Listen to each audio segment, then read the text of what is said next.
CS greetings, CS goers. I'm Extremes. Thanks for joining me. So, the question I have on my mind, and maybe some of you have had on your mind at various times in the past, or maybe you don't care, I don't know. Who is the best player in South Africa in the Counter Strike global offensive scene? That's a question I think some might find pertinent and others might find completely frivolous because it's a little difficult to compare players in South Africa from a statistical base. Of course, we have ESEA nowadays, and during the ECL season as well, we also had stats. But DGL, of course, you don't get those stats, so it's very hard to tell how consistent players actually are. So it makes it a little bit difficult to quantify it with numbers. Of course, numbers aren't everything. We know with some of the best players in the world, they don't always drop the big numbers. I mean, there's some inconsistent examples, like look at a Forest from NIP, for instance. He goes absolutely ham for a few tournaments, and NIP win those tournaments. And when he doesn't, they don't win, and more often than not, he doesn't. They didn't even make the major. So, I mean, there can be players who are inconsistent in terms of statistics.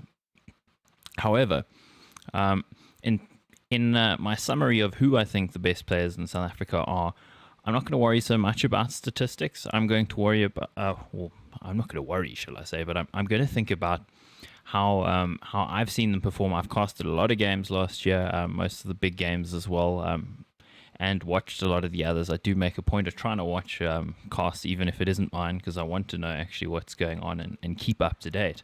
So let's drop a few names in here quickly. Flexi, very talented young player, incredible skill level, in fact. Probably in a contender skill-wise to be one of the best. But is he? I don't think he's quite earned that just yet. He's been a little inconsistent from what I've seen.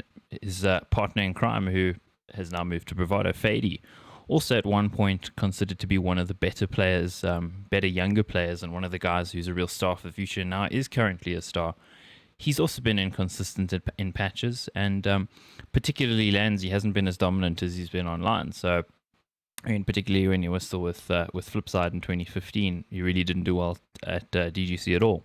Then we've got Cannibalistic, also undoubtedly one of the very best players in terms of skill level, but in and out of team seems to move around a little bit. And again, consistency isn't always there, and also not that many championships behind his name. I think that's got to be something that you take into consideration. Yeah, there's guys like Domster, guys like Bananas, Custom Zeo, Hellhound, Viking, P&D, Hackham. These are all really great players, guys with incredible levels of skill, but again, they can be patchy. I mean, Hellhound's always a guy you can sort of count on to click their heads, right? Well, sometimes he's had bad performances where more supportive players like an Explicit, for instance, have outperformed him. He's not always the hard carry in a team like DC. Somebody always seems to show up for them, but it's not consistently the same player or players. I think that's the case with a lot of these names that I've actually rattled off here. I think the way we got to actually quantify this, as to who the best player in South Africa is, or the best players, and I'm talking about the tippy top. All of these guys represent, the names that I've mentioned, represent some of the very best and most skilled players in South Africa. But how would I benchmark what I sort of consider to be the very tippy top, the best? And to use that word again, it's a very strange sounding word, but I did it. It's on camera. Can't go back. How would I benchmark it? Well, I got to benchmark it based on Bravado. Bravado are the best team. That's proven by the championships behind their names. And it's also proven by them going overseas and beating some really good Tier 3 teams and playing Tier 2 close at times. Of course, they've also been stomped at times. But the fact is, they're competing against better than what we've seen locally. So therefore, they should be the benchmark for who the best are. Now, I mean, the name that will be on everybody's lips, I think, and mine's is JT. He's recently joined Bravado, didn't go and play overseas with them before. He did. He was in Carbon, which was almost like a mixed team at WSG in Dubai. But he hasn't had the opportunity to perform internationally just yet. I think right now, in terms of raw skill, in terms of potential and what that skill ceiling might be, he is the best player in South Africa. He's by far not far, by a significant margin, shall I say. He seems to be the guy who possesses the most raw skill, who can just absolutely destroy a game all on his own. And we saw that out of him last year at DGC and at various other events. And I think being in Bravado, it's only going to up his game. It's going to take him a while to get into it, I'm sure. I mean, he's going to be the main AWPer for the team, is what I've heard. He doesn't have to in-game lead, which I think frees him. Remember free Nico from Mouse Sports? Free him from the terrible players around him and being an in-game leader to go and play his very best. And that's what's happened with FaZe. And I got to kind of liken JT to Nico in a way. He's now freed from having to tell other players what to do, and he can actually focus on his own game, which is amazing. So I think JT is going to do really well this year. I think in terms of raw potential, he's probably is the best and has the potential to exceed other players locally. But right now, he's not there yet.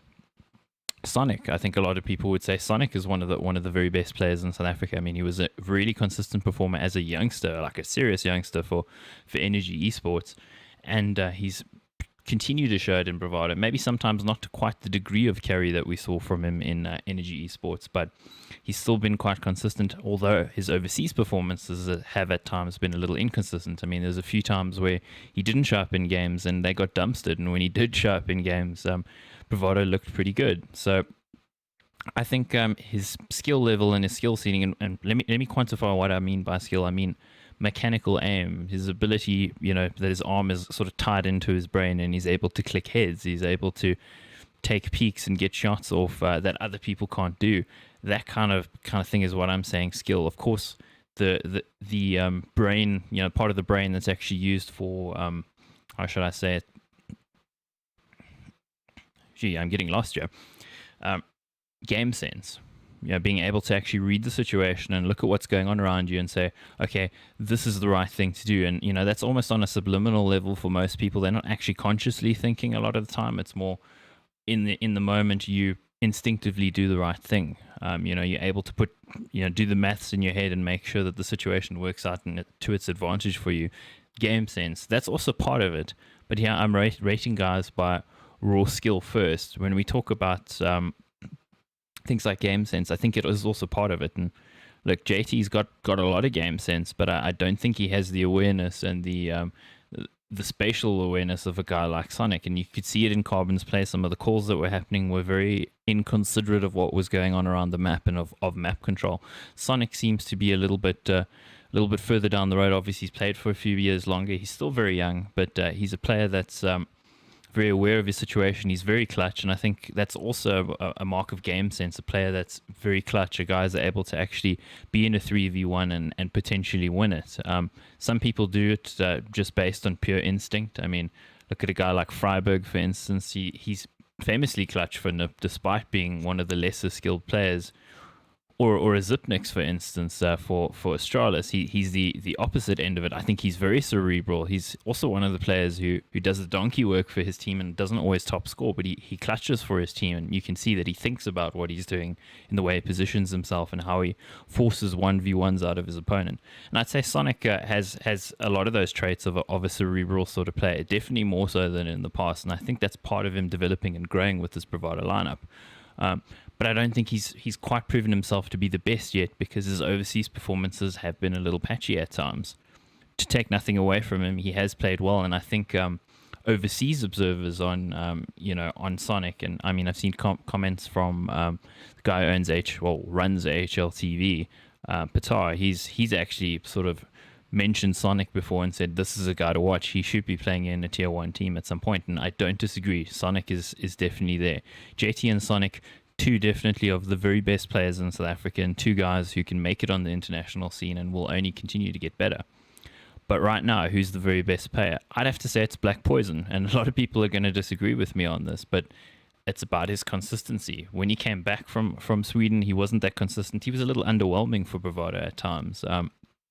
But he's been super consistent of late on the international scene. He was the one player that always showed up every match, whether they lost or they won.